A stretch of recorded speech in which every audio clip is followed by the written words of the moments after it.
The wagon wheels groaned against the parched earth as Eleanor Sutton guided her remaining mare past the weathered sign that read Monticello, Utah Territory. Her 5-year-old daughter Sarah sleeping fitfully beneath a threadbare blanket in the back.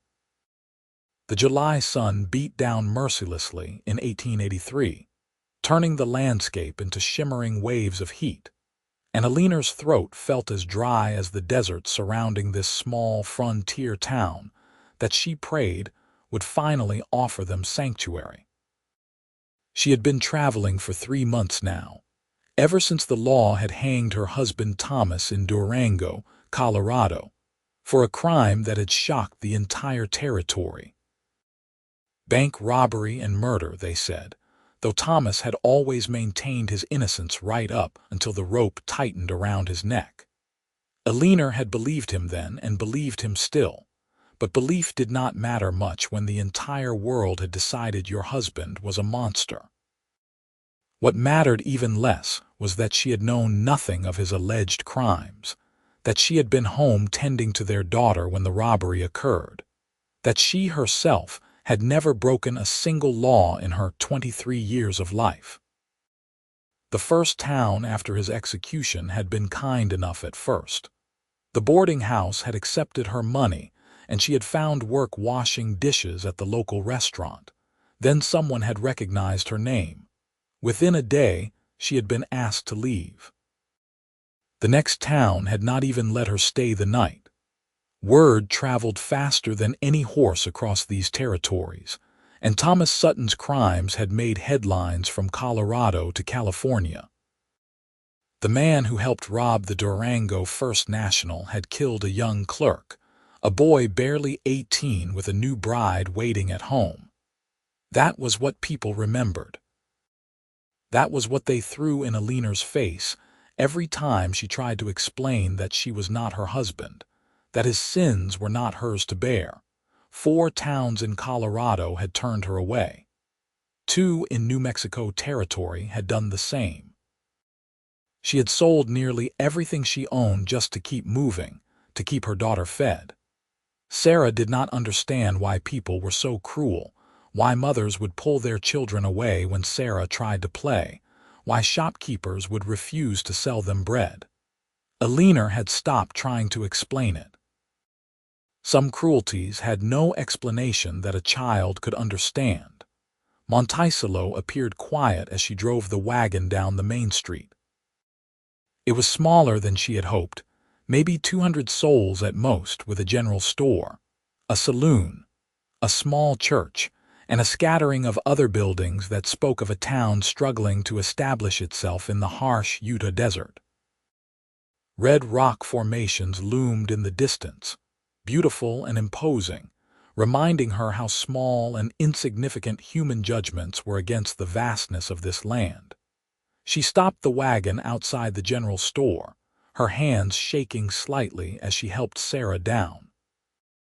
The little girl clung to her skirts, those big brown eyes that looked so much like Thomas's, taking in everything with a mixture of curiosity and wariness that no child should have to feel. "Mama, is this where we will stay?" Sarah asked, her voice small. "I hope so, darling," Eleanor replied, smoothing down her daughter's tangled blonde hair. "I truly hope so." The bell above the door chimed as they entered the store. The interior was dim and cool, a welcome relief from the brutal heat outside. An older woman stood behind the counter, her gray hair pulled back in a severe bun, her face lined with the kind of hardness that came from too many years in an unforgiving land. "Help you?" the woman asked, her tone neither friendly nor hostile. "Yes, madam. I am looking to purchase some supplies, and I was hoping you might know if there is any work available in town. I am a hard worker, good with sewing, cleaning, cooking, anything honest." The woman's eyes narrowed slightly. "You are new to Monticello?" "Yes, madam, just arrived." "What brings you to our town?" Eleanor had learned that lies only delayed the inevitable. "I am looking for a fresh start for my daughter and myself." "Where is your husband?" The question hung in the air like smoke, Eleanor felt Sarah press closer to her leg. He passed away 3 months ago. Passed away or was executed? The woman's voice was flat, matter of fact. Leanor's heart sank. You have heard. News travels. Thomas Sutton robbed a bank in Durango, killed a young man. You would be Eleanor Sutton, his widow. I am, but I had nothing to do with what he did. I did not even know folks in Durango might believe that, or they might not. What I know is that we do not need that kind of trouble in Monticello. We are a peaceful town, God-fearing people. I am sorry for your circumstances, but I cannot sell to you, and I cannot help you find work. Please, Eleanor said, hating the desperation in her voice. My daughter needs food. I have money. I am not asking for charity. Your money is good, I suppose, but your presence is not. Buy what you need and move on. That is my advice. Eleanor wanted to scream, to rage against the injustice of it all, but she had learned that anger changed nothing. She purchased beans, a small amount of salt pork, and some flour with the last of her coins, her movements mechanical, her face carefully blank. Sarah watched everything with those two knowing eyes. As they left the store, Eleanor noticed a man leaning against a post across the street. He was tall, lean in the way of men who spent their lives in the saddle, with dark hair that touched his collar and eyes that seemed to take in everything without judgment. He wore the clothes of a working cowhand, dusty denim and a worn leather vest, a revolver strapped to his hip in the casual way of men who knew how to use such things. She guessed him to be in his middle 20s, perhaps 26 or 27, with the kind of sun-weathered face that spoke of long days under the Utah sky. He tipped his hat to her as she passed, a simple gesture of courtesy that felt like water in a desert. Eleanor nodded back, too tired to wonder at his kindness, too defeated to hope it meant anything.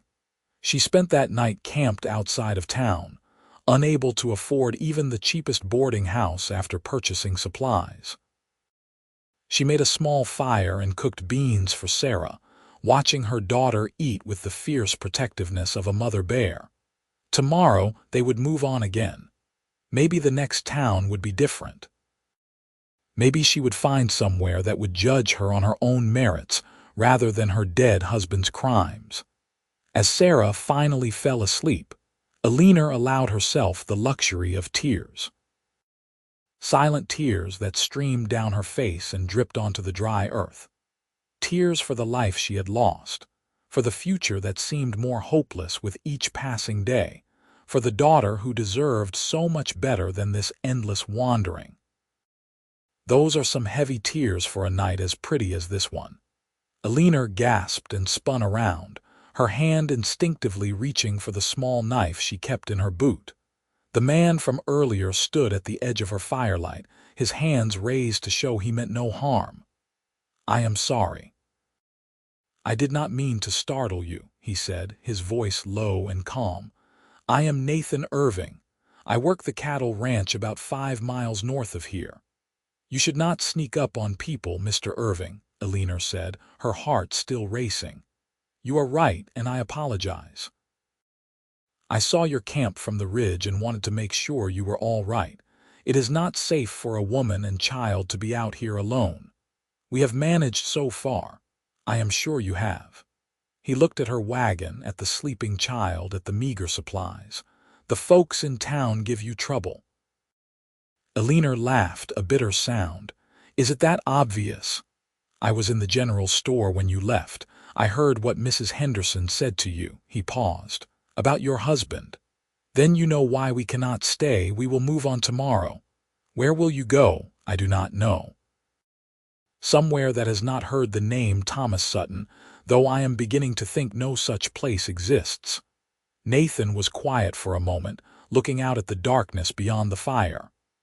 My boss is looking for someone to help at the ranch. Cooking, cleaning, mending.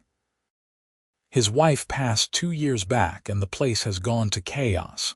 The men try, but a bunch of cowboys are not exactly known for their domestic skills. Eleanor stared at him. "Why would you offer me work? You heard what my husband did." "I heard what your husband allegedly did. But even if every word of it is true, those crimes are not yours. You did not rob that bank. You did not kill that clerk. Why should you and your daughter suffer for another man's choices?" The words struck something deep inside Eleanor, something that had been battered and broken by months of rejection and hatred. Someone finally understood. Someone finally saw her as something other than an extension of Thomas Sutton's crimes. "I am a hard worker, Mr. Irving. I promise you that. But I will not have you offering me work out of pity." "It is not pity, Mrs. Sutton. It is good sense. We need help, you need work. Seems like a fair arrangement to me. The other men at the ranch, will they object? They might at first. But Jack Morrison, my boss, he is a fair man. If I vouch for you, he will give you a chance. What you do with that chance is up to you." Eleanor looked at Sarah, sleeping peacefully despite all the hardship she had endured. She thought about the long road ahead, the endless string of towns that would turn them away, the slow starvation of body and spirit that awaited them if they kept running. "All right, Mr. Irving. I accept your offer, but I want to be clear that I expect to earn my keep honestly. I will not accept charity." "Understood. Can you ride out to the ranch tomorrow morning? It is the Morrison spread about 5 miles north on the main road. You cannot miss it. We will be there." Nathan tipped his hat again. "I will see you tomorrow then, Mrs. Sutton. Sleep well." He disappeared into the darkness as quietly as he had arrived, leaving Eleanor alone with her thoughts and a fragile, tentative hope that perhaps their luck was finally changing. The Morrison ranch was bigger than Eleanor had expected.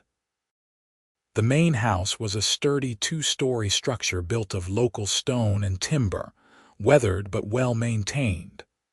A large barn stood nearby, along with several corrals where horses grazed in the morning sun.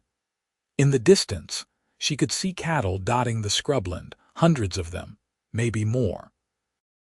A man emerged from the house as she drove the wagon into the yard. He was older than Nathan, perhaps in his early 50s, with silver threading through his dark hair and a face that spoke of both kindness and hard-earned wisdom. This had to be Jack Morrison. Nathan appeared from the barn, wiping his hands on his jeans as he walked over. "Jack, this is Mrs. Eleanor Sutton and her daughter Sarah. Mrs. Sutton, this is Jack Morrison, owner of the Morrison Ranch." Jack extended his hand and Eleanor shook it, noting his firm grip and steady gaze. "Nathan tells me you are looking for work." "Yes, sir. I am experienced in cooking, cleaning, sewing, and general household management. I am a quick learner for anything I do not already know. Nathan also told me about your situation, about your husband." Eleanor braced herself for the rejection, but Jack's expression remained neutral. "I served in the war, Mrs. Sutton. I saw good men do terrible things and terrible men do good things. I learned a long time ago that people cannot be judged by association alone. If Nathan vouches for you, that is good enough for me, but I will be honest. If you bring trouble to this ranch, you will have to leave." "I understand, Mr. Morrison. I have no intention of bringing trouble. I just want to work hard and provide for my daughter." "Fair enough. The job pays $30 a month plus room and board for you and your daughter. There is a small cabin behind the main house that you can use. It needs some work, but it is sturdy. Is that acceptable?" $30 a month was more than Eleanor had dared to hope for. "More than acceptable, sir." "Thank you. Do not thank me yet. Wait until you see the state of the house. I have been living like a bachelor for too long and it shows. When can you start?" "Right now if you need me." Jack laughed, the sound warm and genuine. "I like your attitude. Come on, I will show you the cabin." The cabin was small but solid, with a main room that served as kitchen and living area, and a tiny bedroom barely big enough for the narrow bed it contained. It was dusty and showed signs of disuse, but Eleanor had seen far worse. "It is perfect," she said, meaning it. After months of sleeping in the wagon or under the stars, having a real roof over their heads felt like a palace.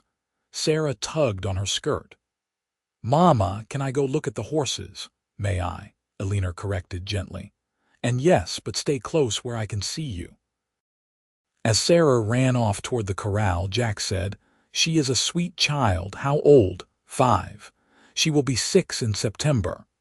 My daughter was about that age when her mother passed. It is hard on children losing a parent. I am sorry for your loss, Mr. Morrison. It was 2 years ago. The grief is not as sharp as it was, but I still miss her every day." He cleared his throat. "Anyway, I will let you get settled. Nathan can show you around later, introduce you to the other hands. We have supper around 6. Nothing fancy. Usually whatever Charlie throws together, and I use the term loosely." "I will cook tonight," Eleanor said. "It is the least I can do." "You do not have to. I want to, Mr. Morrison. Let me start earning my keep." After Jack left, Eleanor spent the next hour cleaning the cabin and unpacking what little they still owned. Sarah helped in her earnest, clumsy way, chattering happily about the horses and the red rocks and the nice man who had shown her the new calf in the barn. Around noon, Nathan appeared at the cabin door carrying a bucket of water from the well. "Thought you might need this," he said. "Thank you. That is very kind." He set the bucket down just inside the door, his movements easy and practiced. In the better light, Eleanor could see him more clearly. He had a strong jaw shadowed with stubble, and his eyes were a striking blue-gray, like storm clouds over the desert. There was something steady about him, something that made her feel safer than she had in months. "Mr. Morrison said you would show me around," Eleanor said, suddenly aware of how dusty and disheveled she must look. "I can do that now if you have time." "Sarah, stay near the cabin," Eleanor called to her daughter, who was playing with a stick in the dirt. Nathan led her around the property, pointing out the barn, the chicken coop, the smokehouse, the root cellar. "We have 5 hands including myself," he explained.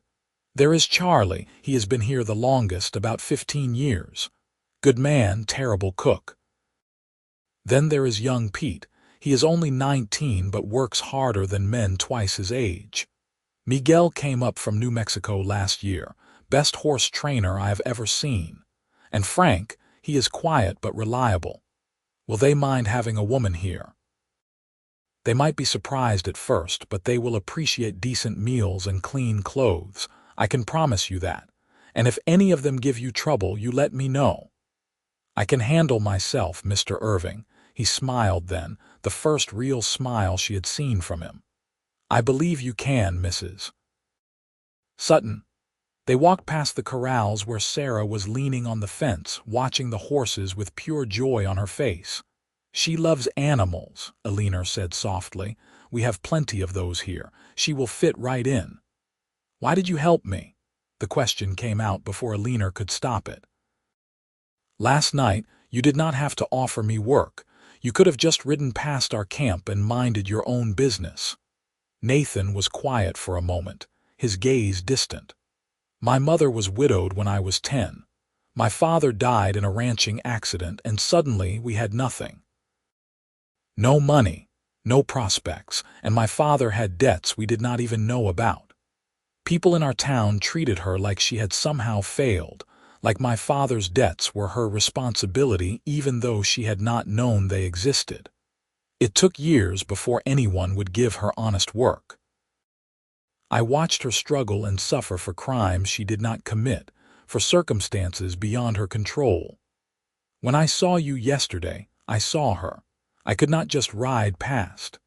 The honesty in his words touched something in Eleanor's chest, a warmth she had not felt in a long time. "I am sorry about your mother. What happened to her?" "She remarried eventually to a good man who did not care about the past. They run a small farm in Wyoming now. She is happy, which is all I ever wanted for her. You are a good son, Mr. Irving. I try to be. And please call me Nathan.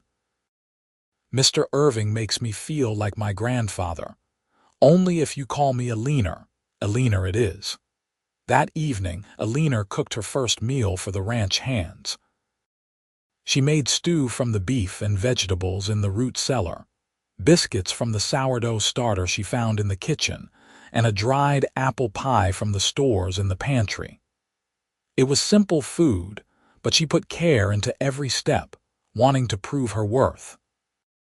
The men gathered in the dining room at 6, their faces showing curiosity and wariness in equal measure.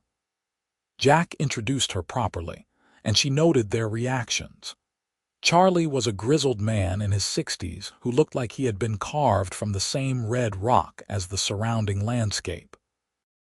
Pete was indeed young, with freckles and a shock of red hair that stuck up no matter how much he tried to tame it. Miguel had dark eyes and the graceful movements of someone who understood horses on an instinctive level. Frank was tall and angular, with a scar across his left cheek that spoke of a hard past. Gentlemen, this is Mrs. Sutton and her daughter Sarah. Mrs. Sutton will be managing the household from now on, which means you will finally get decent meals and clean shirts. I expect you to treat her with respect. Yes, sir, they chorused, though their eyes were full of questions. The meal was quiet at first, the men too focused on eating to talk much. But after the second helping of stew, Charlie spoke up. Madam, this is the best meal I have eaten in 2 years. Maybe longer. Thank you, Charlie. I'm glad you enjoyed it. Where did you learn to cook like this? Pete asked. My mother taught me.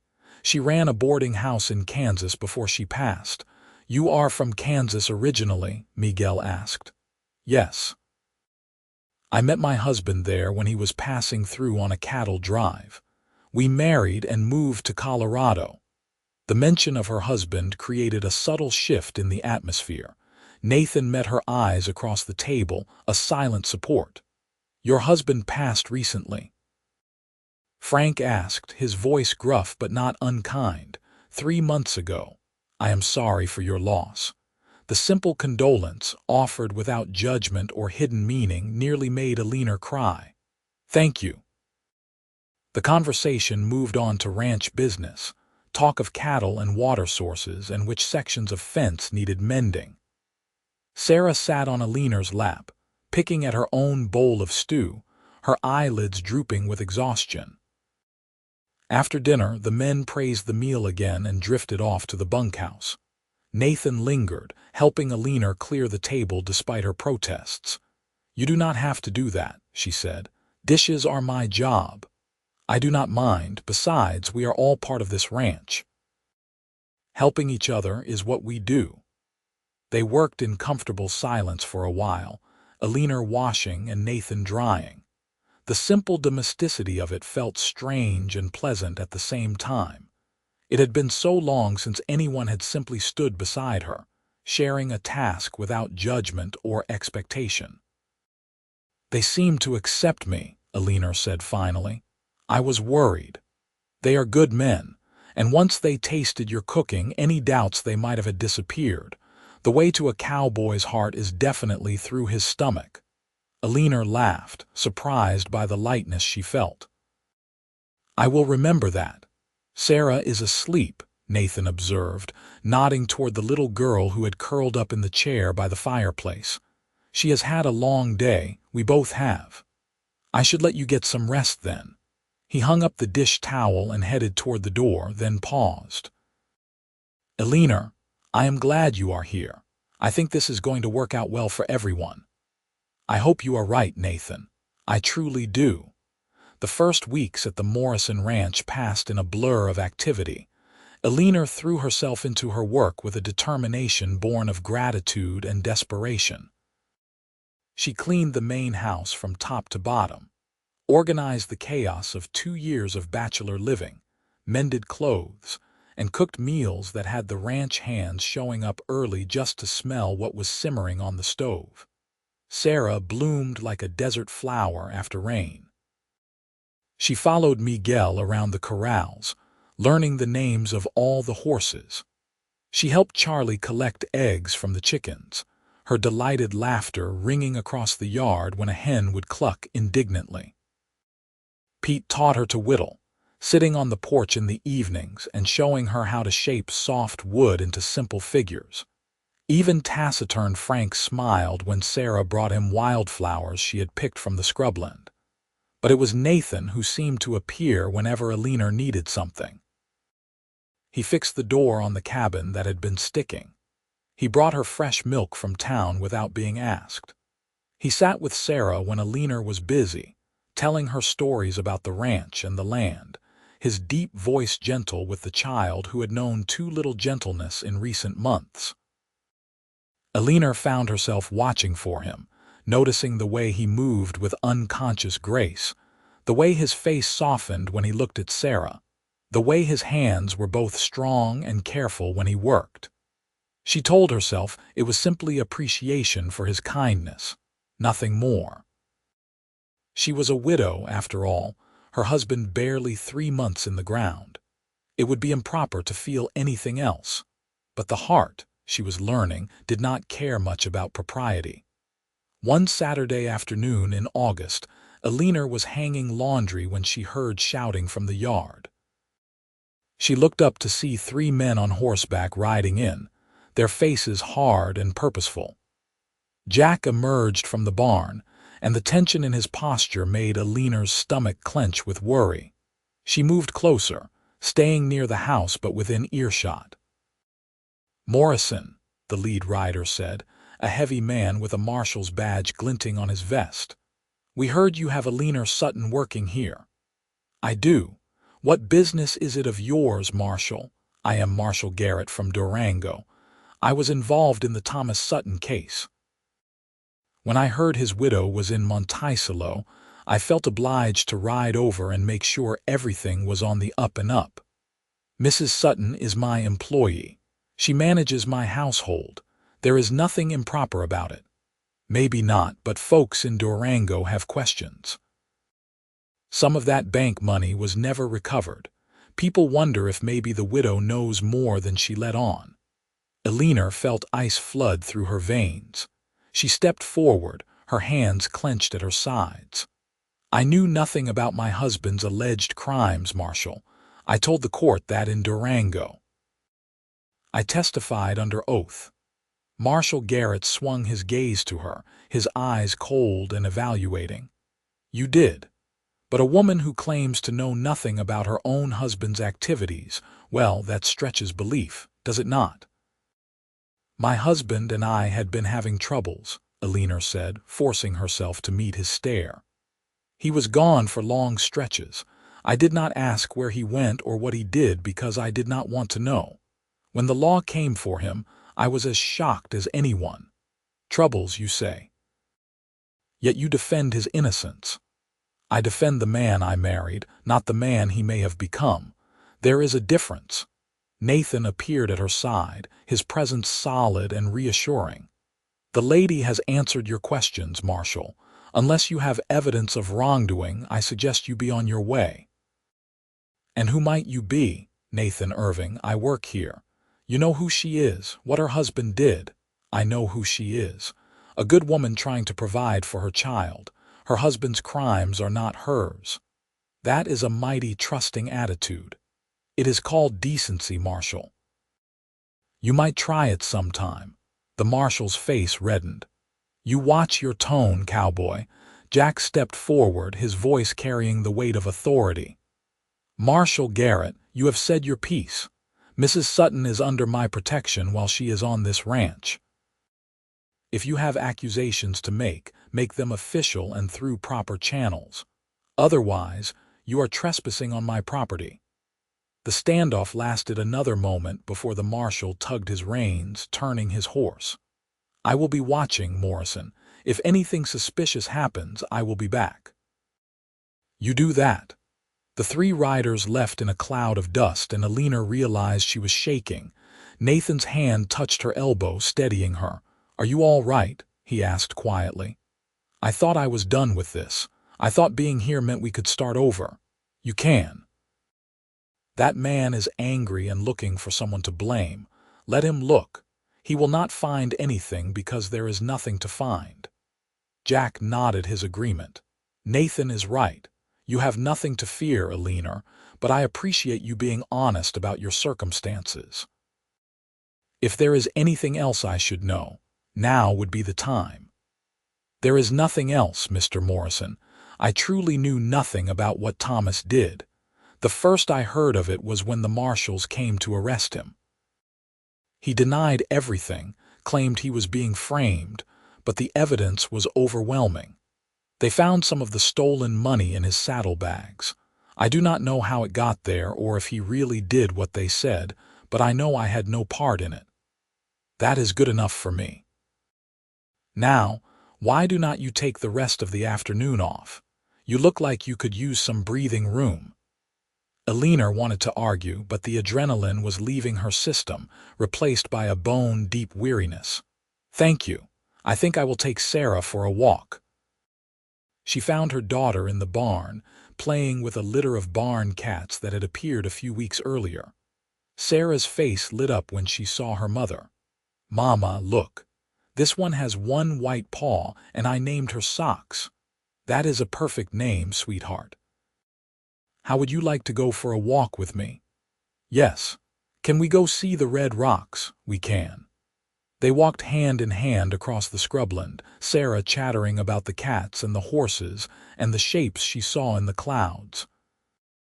Eleanor let her daughter's innocent joy wash over her, a balm to her troubled soul. They climbed a small rise where massive red rock formations jutted from the earth like ancient monuments, and sat together in the shade of one, looking out over the vast expanse of desert and sky. Mama, are we going to stay here? Sarah asked suddenly.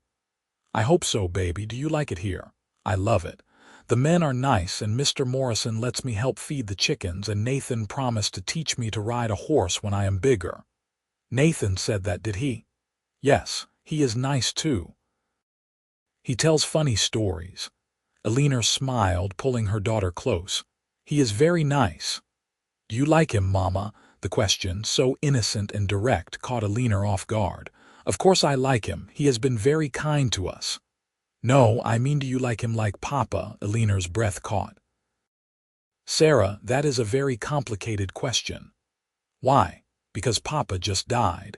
It would not be right for me to like someone that way so soon. But Papa has been gone for a long time. I do not remember him much anymore. The admission broke Eleanor's heart. Thomas had been away so much in the last year of his life that Sarah barely knew him. And now that he was gone, the little girl's memories were fading like morning mist. It is all right not to remember everything, sweetheart, but Papa was your father, and we should respect his memory. Okay, Mama. Sarah leaned against her, and they sat in comfortable silence, watching the shadows lengthen across the desert. When they returned to the ranch, Nathan was working with a young horse in the corral, his movements patient and calm as he worked with the skittish animal. Sarah ran ahead to watch, and Eleanor found herself walking slowly, taking the time to observe him without being obvious about it.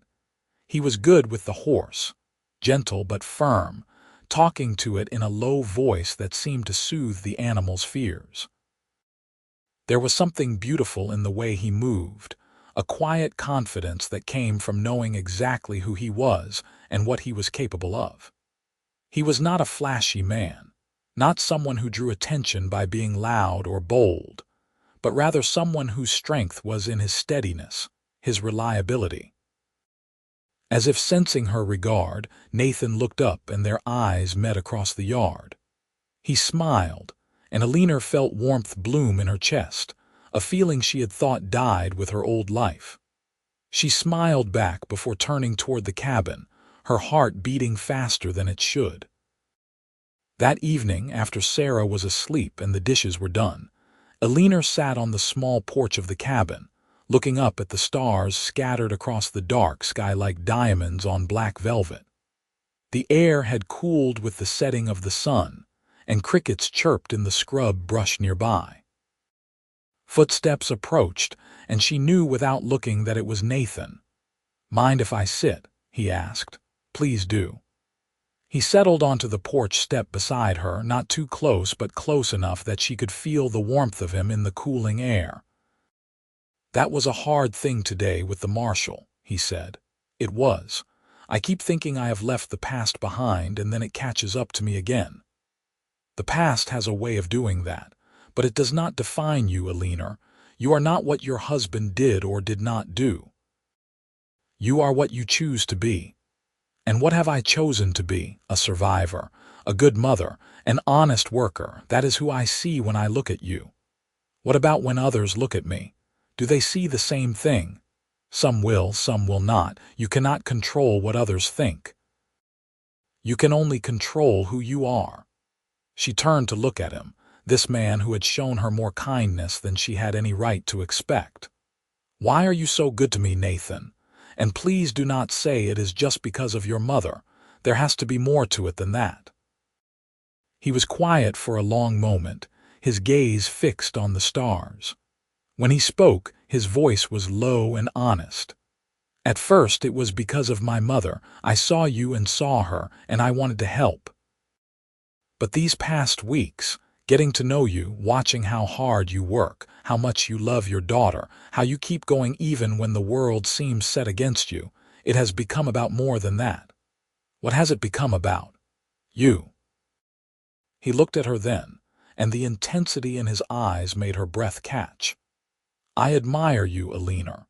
I admire your strength and your kindness and the way you face each day with courage even when you have every reason to give up. And I care about you. More than I probably should, considering the circumstances." Eleanor's heart was racing now. "Nathan, I do not know what to say." "You do not have to say anything. I know it is too soon. I know you are still grieving your husband and dealing with all that came after. I am not asking anything of you. I just wanted you to know that I see you, really see you, and I think you are remarkable." Tears pricked at Eleanor's eyes, but they were not tears of sadness. They were tears of relief, of being truly seen for the first time in so long. "Thomas and we were not happy at the end. I think that is why I felt so guilty when he died, because part of me was almost relieved, and what kind of person does that make me? It makes you human, complicated, real. Marriage is not always what we hope it will be. That does not make you a bad person for feeling relief when it ended. I did love him once. When we first met, he was charming and exciting and everything I thought I wanted. But over time he changed. Or maybe he was always that way and I just did not see it. He was restless, always chasing something he could not name. I tried to be enough for him, but I never was. And when Sarah came, I thought maybe that would settle him, but it only seemed to make him more desperate to escape. That was not your fault, I know. Intellectually, I know that. But emotionally, I carry it. I wonder what I could have done differently, what signs I missed, how I could have been so blind. You were not blind. You were hopeful. There is a difference." They sat in silence for a while, the weight of the conversation settling between them. Finally, Eleanor spoke again. "I care about you too, Nathan. I have tried not to because it seems wrong, but I cannot help it. You make me feel safe in a way I have not felt in years, maybe ever, but I am afraid." "Of what?" "Of making another mistake, of trusting the wrong person again, of bringing more trouble to your life than you deserve." "Life is always trouble, Eleanor. The question is whether you face it alone or with someone beside you." He stood, brushing dust from his jeans. "I should let you get some rest, but I want you to know that I am not going anywhere. Whatever you need, whether it is friendship or space or something more when you are ready, I am here." After he left, Eleanor sat for a long time under the stars, her mind spinning with possibilities and fears, hope and doubt. For the first time since Thomas died, she allowed herself to imagine a future that was not just about survival, but about actually living, about being happy. It terrified and exhilarated her in equal measure. The following weeks brought a subtle shift in the dynamics between Eleanor and Nathan. Nothing overt, nothing that the other ranch hands would notice, but a deepening connection that manifested in small ways. Nathan would bring her coffee in the morning, prepared exactly the way she liked it. Eleanor would pack an extra biscuit in his lunch, knowing he favored them. They would find excuses to talk, conversations that started about ranch business and drifted into deeper territory, sharing stories of their pasts, their hopes, their fears. Sarah, with the uncanny perception of children, noticed the change immediately. She began talking about Nathan constantly, weaving him into her imaginative games, asking when he would visit the cabin, beaming whenever he appeared. Eleanor knew she should discourage it, should maintain more distance, but she could not bring herself to dim her daughter's joy. In September, Sarah turned 6. Eleanor had planned a small celebration, just a cake and a simple gift, but when she woke that morning, she found the entire ranch had conspired to make it special. Jack had procured colorful ribbons from town and decorated the dining room. Charlie had carved a small wooden horse, painted with surprising skill. Pete had gathered wildflowers and arranged them in jars. Miguel had fashioned a tiny saddle for Sarah's stick horses. Frank had whittled a set of checkers from different colored woods. And Nathan had built her a dollhouse, a beautiful replica of the cabin Eleanor and Sarah lived in, complete with tiny furniture and miniature curtains in the windows. Sarah was speechless with joy, and Eleanor had to excuse herself to the kitchen to wipe away tears. Nathan found her there a few minutes later. "Is everything all right?" "It is more than all right. What you all did for Sarah, it is the kindest thing. She has had so little happiness these past months. She deserves happiness. So do you." Eleanor turned to face him, this good man who kept showing up in her life in ways big and small. "Nathan, I need to tell you something. All right. I am not ready for anything serious. My heart is still healing and I have Sarah to think about. But I want you to know that when I am ready, I would like to see where this could go, if you are still interested." His smile was like sunrise over the desert. "I will be here, Eleanor. Take all the time you need." The celebration that evening was pure joy. They ate cake and played games, and Jack even brought out his fiddle and played some old tunes while Pete danced with Sarah, spinning her around until she was dizzy with laughter. For the first time in a long time, Eleanor felt like part of a family, part of something bigger than just her and her daughter against the world. As autumn settled over the Utah desert, painting the landscape in golds and deep reds, Eleanor found a rhythm to her life at the Morrison Ranch. The work was hard but satisfying, and the acceptance she had found among the ranch hands and Jack himself was a balm to wounds she had not even realized she carried. But trouble, when it came again, arrived on a cold October morning. Eleanor was kneading bread dough when she heard horses approaching fast. Through the window, she saw 4 riders, and her heart sank when she recognized Marshal Garrett among them. Jack met them in the yard, his face set in hard lines. "Marshal, to what do I owe this visit?" "There was another robbery, Morrison. Bank in Cortez was hit 2 days ago. 3 men, same style as the Durango job. One of them was heard calling another Thomas." Eleanor felt the blood drain from her face. She stepped out onto the porch, wiping flour from her hands. "Thomas Sutton is dead, Marshal," Jack said firmly.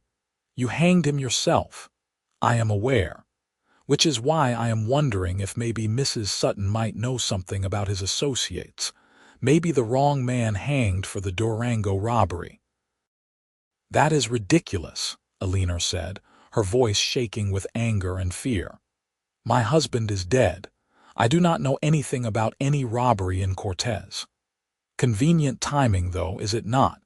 You show up here, and a few months later there is another robbery with the same signature." Nathan emerged from the barn, his hand resting casually on his revolver. "You are reaching, Marshall. Just because someone said a name does not mean anything. Stay out of this, Irving." "No, I do not think I will.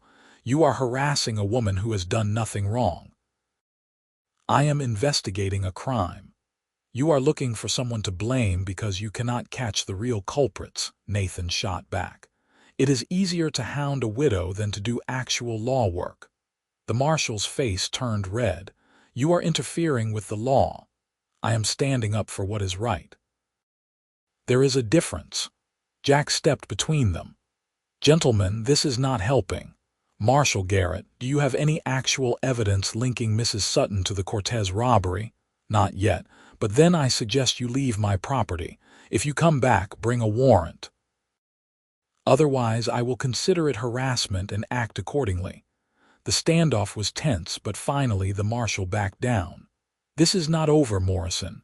"I expect it is not." "Good day, Marshal." After they left, Eleanor sank onto the porch steps, her legs suddenly unable to hold her. "This is never going to end, is it? Every time something happens, they are going to come after me." Nathan sat beside her, his presence steadying. "They will stop eventually. They will catch whoever actually did this, and they will realize they were wrong about you. And in the meantime, I live under suspicion. I put all of you at risk by being here." "You are not putting us at risk," Jack said firmly. "You are part of this ranch now, Eleanor. We stand by our own." But Eleanor could see the doubt creeping in, the questions. What if the marshal was right? What if Thomas had had associates? What if they thought she knew something and came looking for her? At night, she lay awake in the cabin, listening to Sarah's soft breathing and wondering if it was time to move on again, to protect these people who had been so kind to her. The thought of leaving tore at her heart, but the thought of bringing danger to them was worse. She must have dozed off eventually, because she woke to find dawn light filtering through the window and Nathan sitting on her porch step, as if he had been keeping watch all night. She stepped outside, wrapping a shawl around her shoulders against the morning chill. "Have you been here all night?" Seemed like a good idea, just in case. In case of what? In case you decided to run. In case trouble came looking. In case you needed someone. Eleanor sat beside him, their shoulders touching. "I was thinking about leaving, about moving on before I cause any more problems. Running will not solve anything. These people, whoever robbed that bank, they are not connected to you. This will blow over. You do not know that." "No, but I believe it, and I believe in you." He turned to look at her, his eyes serious. "Eleanor, I know you are scared. I know you have every reason to be. But running from shadows will not give you or Sarah the life you deserve. Stand and fight. Let people see who you really are." "I am so tired of fighting, Nathan." "I know. So let me fight with you, let all of us. You are not alone anymore."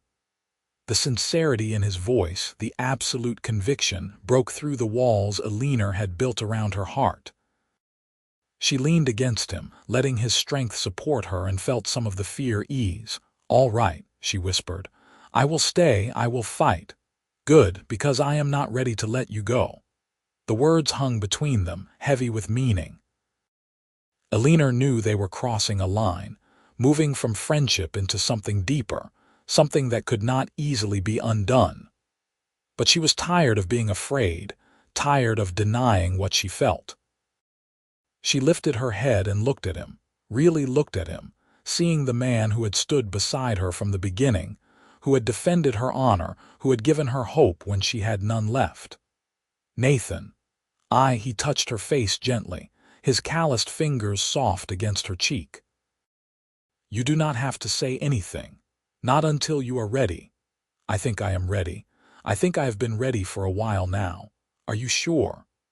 "I am sure that life is uncertain and tomorrow is not promised. I am sure that you make me feel things I thought I would never feel again. I am sure that Sarah adores you and trusts you, and that means more to me than anything." And I am sure that I do not want to waste whatever time we have being afraid of what might go wrong instead of embracing what could go right."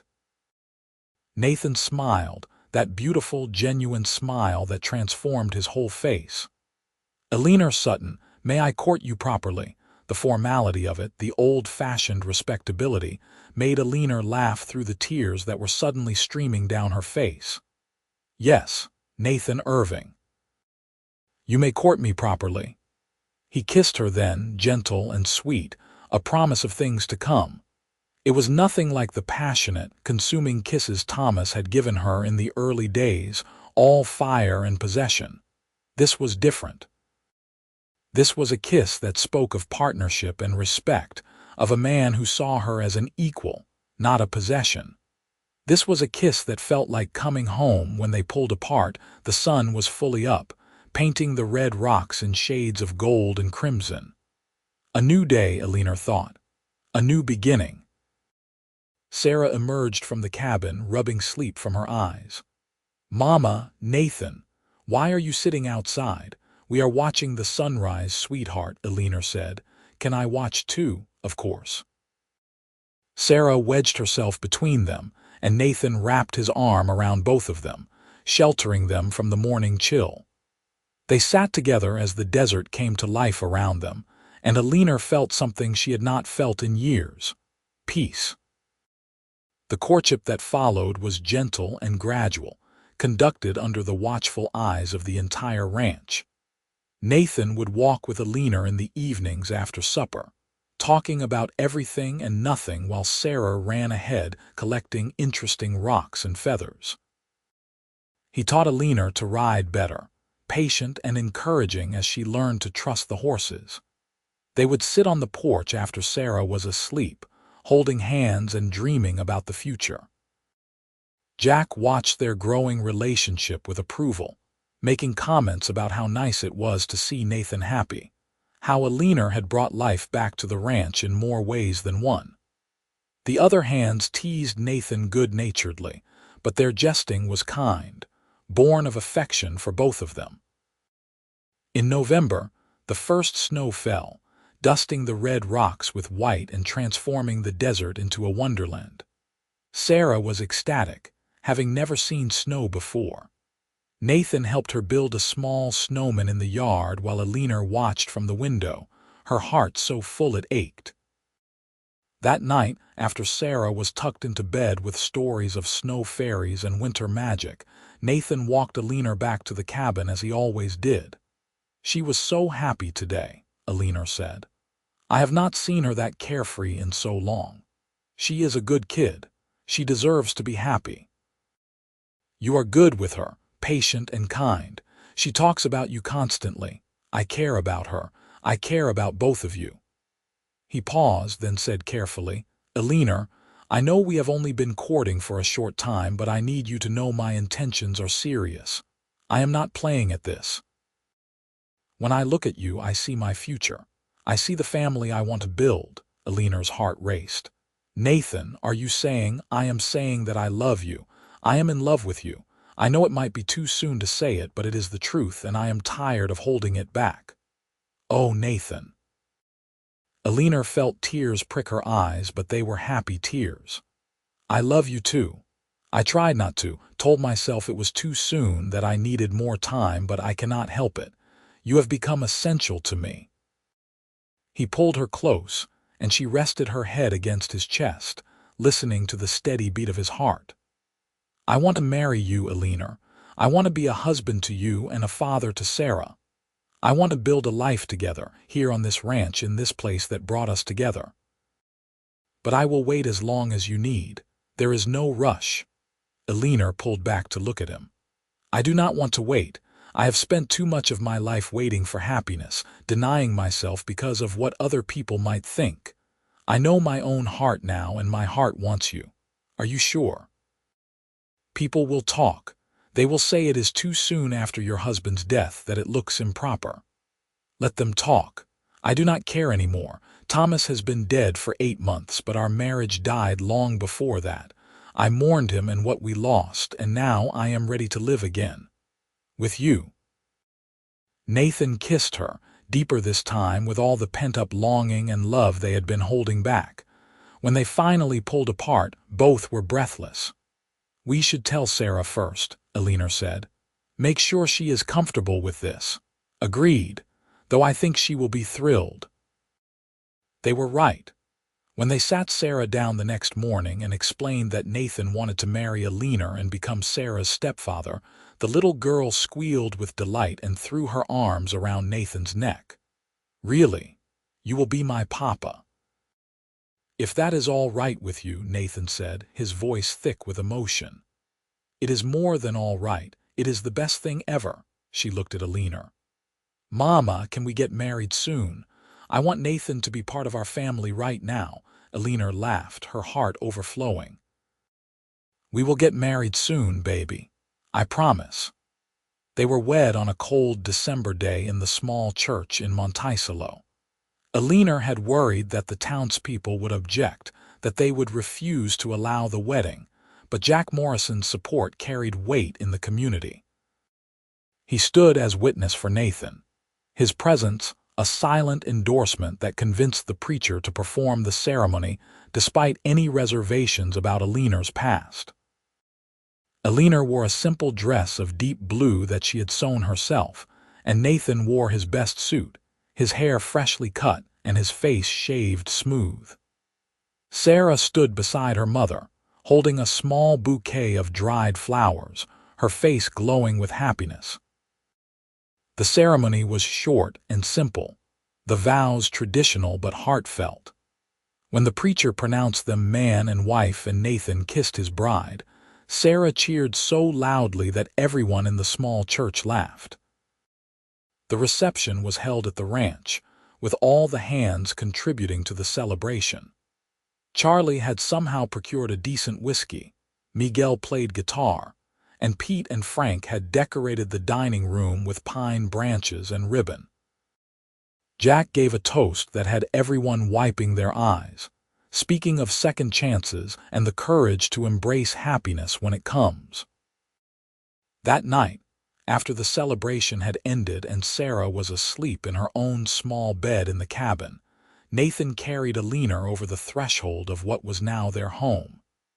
He had moved his few belongings in earlier that week, and the space that had felt temporary now felt permanent, rooted. They made love slowly and tenderly, learning each other's bodies, whispering words of love and promises of forever. It was different from Eleanor's first marriage in every way that mattered. This was not about possession or conquest, but about partnership and mutual joy. This was two people choosing each other, seeing each other clearly and loving what they saw. Afterward, lying in Nathan's arms, Eleanor felt a contentment she had never known. "I never thought I could be this happy," she whispered. "Neither did I, but here we are."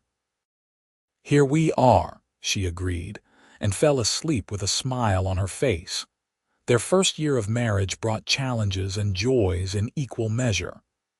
In February, Marshall Garrett returned one last time, but this time it was to apologize.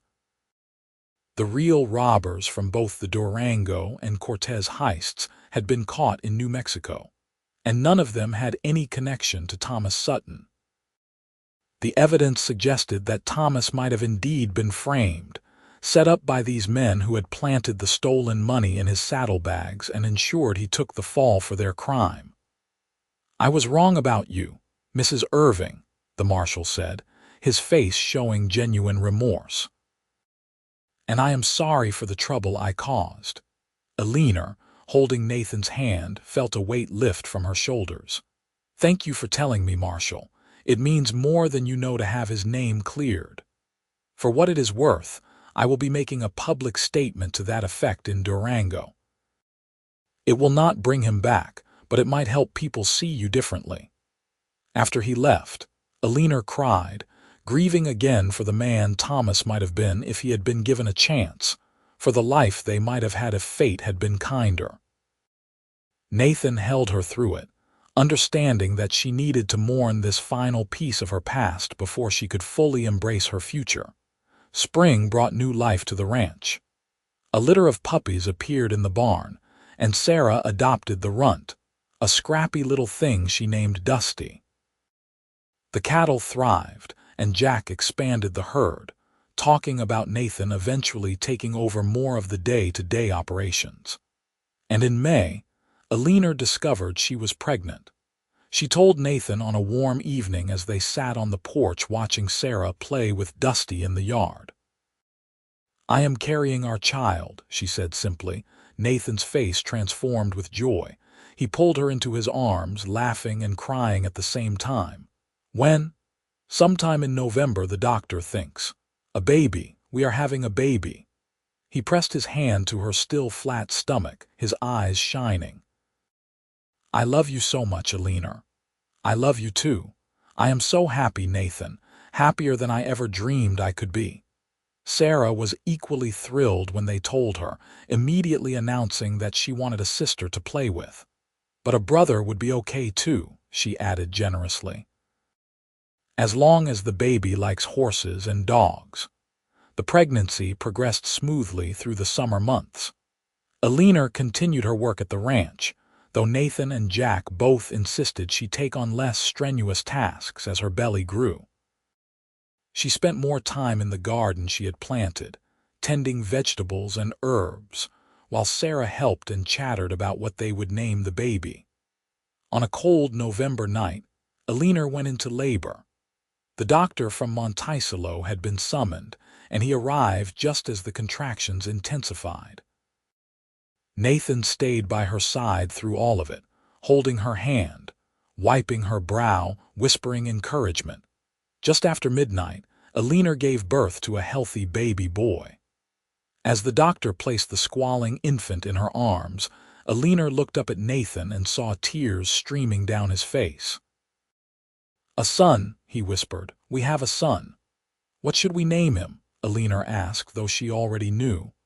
"I was thinking maybe Jack, after the man who gave us both a chance. Jack Irving." "Perfect," Eleanor said, kissing their son's downy head. "Little Jack." Sarah, who had been waiting anxiously in the other room with Charlie keeping watch, was allowed in to meet her new brother. She approached cautiously, her eyes wide with wonder. "He is so small," she breathed. "You were this small once too," Eleanor said. "Can I hold him?" Nathan carefully settled Sarah in a chair and placed baby Jack in her arms, supervising closely. Sarah looked down at the baby with such pure love that Eleanor had to wipe her eyes. "I am going to be the best big sister ever," Sarah declared. "I will teach him everything about horses and dogs and how to find the prettiest rocks."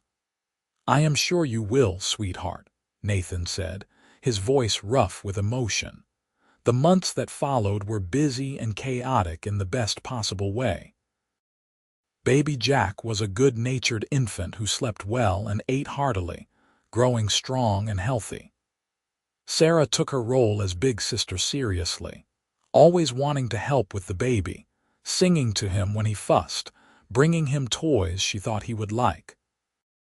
Nathan was a devoted father, getting up for nighttime feedings, walking the floor with Jack when he was colicky, changing diapers without complaint.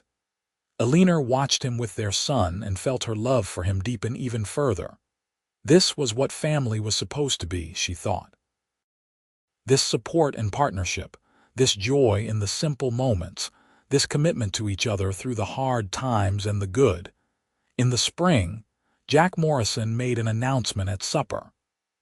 "I am getting too old for this ranching business," he said, though at 56 he was hardly decrepit. "I have been thinking it is time to semi-retire, let younger legs do the running around." "What are you saying, Jack?" Nathan asked. "I am saying I want to make you a partner in the Morrison Ranch, Nathan. Equal shares, equal say in how things are run. You have more than earned it, and I cannot think of anyone I would trust more with this place." Nathan was speechless, looking between Jack and Eleanor with shock. "Jack, I do not know what to say." "Say yes. Say you will help me build this ranch into something that lasts generations.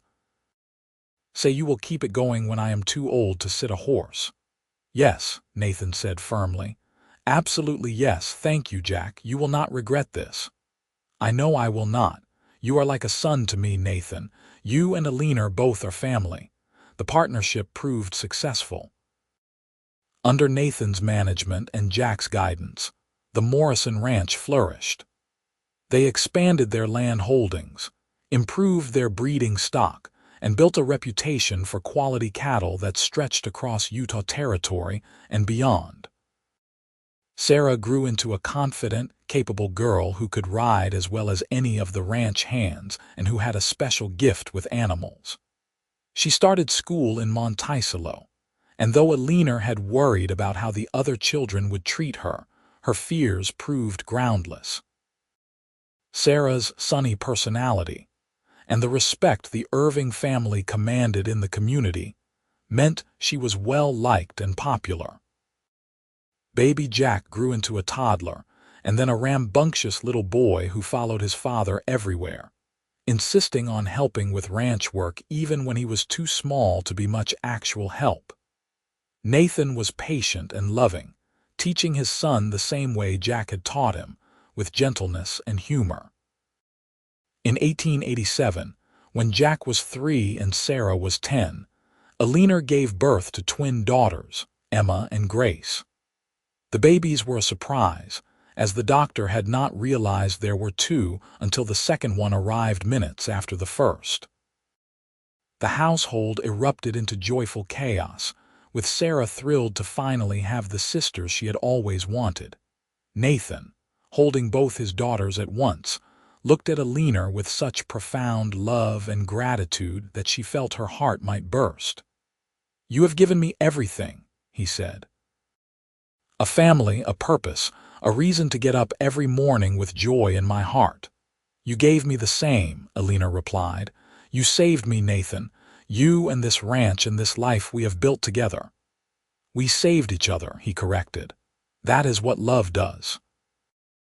The years continued to pass in a blur of work and family, of roundups and branding, of birthdays and holidays, of ordinary moments that added up to an extraordinary life.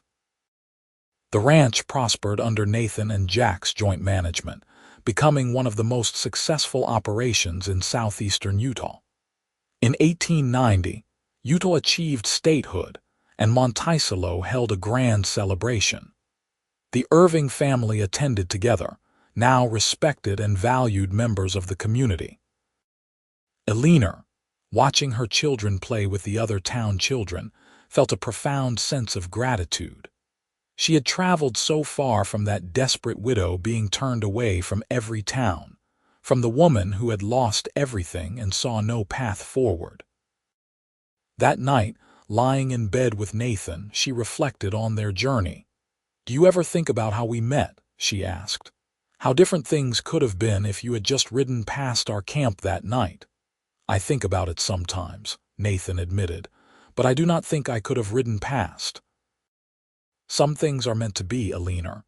You and I, we were meant to find each other." "I believe that too.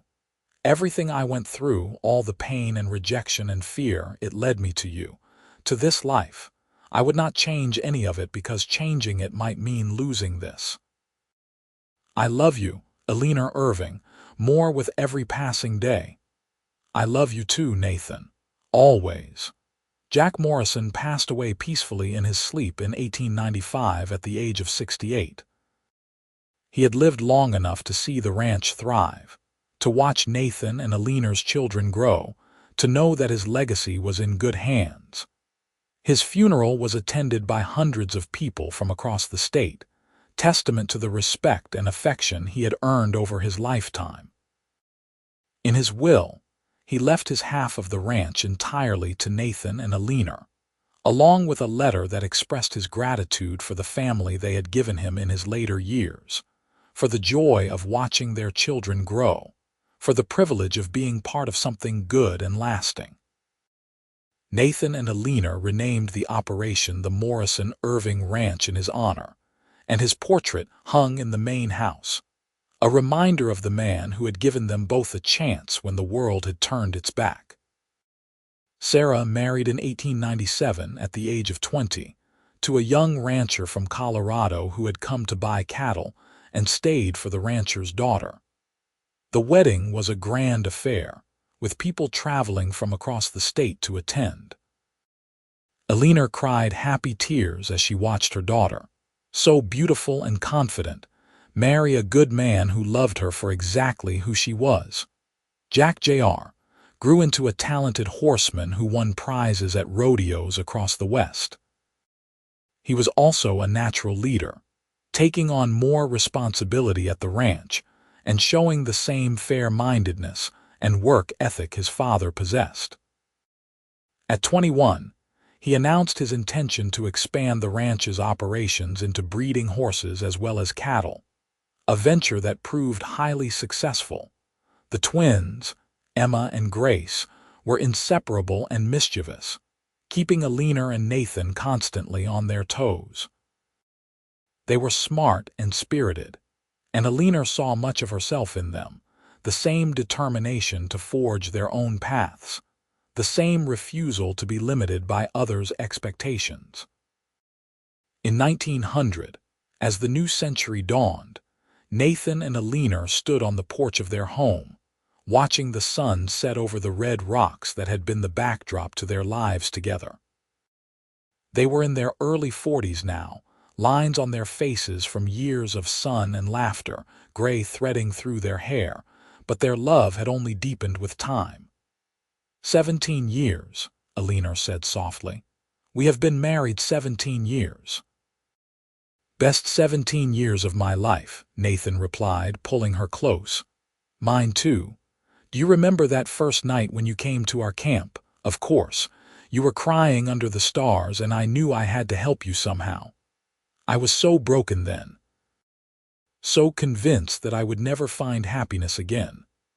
And now I have more happiness than I ever imagined possible. I have you, our children, this life we have built. I have a place where I belong, where I am valued for who I am, not judged for someone else's crimes. You always deserved that, Eleanor. I am just glad I got to be part of helping you find it. She turned in his arms to look at him, this man who had seen her when everyone else looked away, who had defended her when the world condemned her, who had loved her when she had nothing to offer but herself. You did more than help me find it, Nathan. You created it. You and Jack and everyone here at this ranch, you built a family for me when mine was destroyed. You gave me hope when I had none. You showed me that love could be gentle and kind and lasting. You are the best thing that ever happened to me. We are the best thing that ever happened to each other, Nathan said, kissing her softly. Two broken people who found a way to heal together. Not broken anymore, Eleanor said. Whole, complete, happy. Happy, Nathan agreed. Always happy with you. As they stood together, watching the desert turn purple and gold in the fading light, Eleanor reflected on the long journey that had brought her to this moment. Every town that had turned her away, every person who had judged her for her dead husband's sins, every moment of despair and fear, had led her here, to this man, to this family, to this life that exceeded her wildest dreams. One cowboy had said her husband's crimes were not hers, and in doing so, he had given her back her future. But more than that, he had given her love, true and deep and lasting. He had given her a home, not just a physical place but a sense of belonging that went soul deep. He had given her children who would grow up knowing they were cherished, a legacy of love that would continue long after she and Nathan were gone. The ranch spread out before them, the land they had worked and nurtured, the home they had built together. Smoke rose from the bunkhouse where the hands were settling in for the evening. In the main house, she could hear the twins laughing about something, their voices bright and carefree. Jack Jr. was in the barn, tending to a mare about to foal, continuing the work that his namesake had started so many years ago. This was her life now. Not the life she had planned, not the life she had imagined as a young bride marrying Thomas Sutton back in Kansas all those years ago. This was better. This was real. This was earned through hardship and perseverance, built on a foundation of mutual respect and genuine love. "What are you thinking about?" Nathan asked, breaking into her reverie. "Everything. Nothing. How grateful I am, how lucky we are. We make our own luck, Eleanor. We choose how we respond to what life gives us. You could have given up after Thomas died, could have let bitterness and fear destroy you. But you did not. You kept going, kept fighting, kept loving. That is what I admire most about you, your courage. I had to be courageous for Sarah. She needed me to be strong. And now I am strong because I want to be, because I have a life worth being strong for, because I have you." Nathan pulled her closer, and they stood in comfortable silence. Two people who had learned that sometimes the worst moments of your life led to the best, that sometimes losing everything meant gaining something far more valuable, that sometimes the person who saved you was also the person you were meant to save. In the distance, a coyote called, its voice lonely and wild. But here in Nathan's arms, Eleanor felt only warmth and belonging. The Wild West had tested her, had tried to break her, but she had survived. More than survived, she had thrived. And as the stars began to appear in the darkening sky, the same stars she had cried under on that desperate night 17 years ago, Eleanor smiled. The journey had been hard, but it had brought her home. Not to a place, but to a person. To love, to family. To the life she was always meant to have. "I love you, Nathan Irving," she whispered. "I love you too, Eleanor Irving, today, tomorrow, and always." The future stretched out before them, full of promise and possibility. There would be more challenges, more joys, more moments both hard and beautiful. But they would face them together, as they had faced everything since that night when a cowboy saw a woman crying by a campfire and chose to offer help instead of judgment. Every town had turned her away for her dead husband's sins, but one cowboy had said those crimes were not hers, and in doing so, he had changed everything. He had given her not just a second chance, but a second life, a better life. A life filled with love and purpose, and the kind of happiness that comes from being truly known and truly cherished. As they turned to go inside, to check on the twins and make sure Jack Jr. did not need help with the mare, to settle into the evening routines of their life together, Eleanor took one last look at the red rocks glowing in the twilight. This harsh, beautiful land had witnessed her lowest moment and her greatest joy. It had been the setting for her transformation from widow to wife, from outcast to beloved, from broken to whole. And she knew, with absolute certainty, that she was exactly where she was meant to be. That every step of the journey, no matter how painful, had been necessary to bring her to this moment, this place, this man, this life. The Wild West had tried to destroy her. Instead, it had given her everything.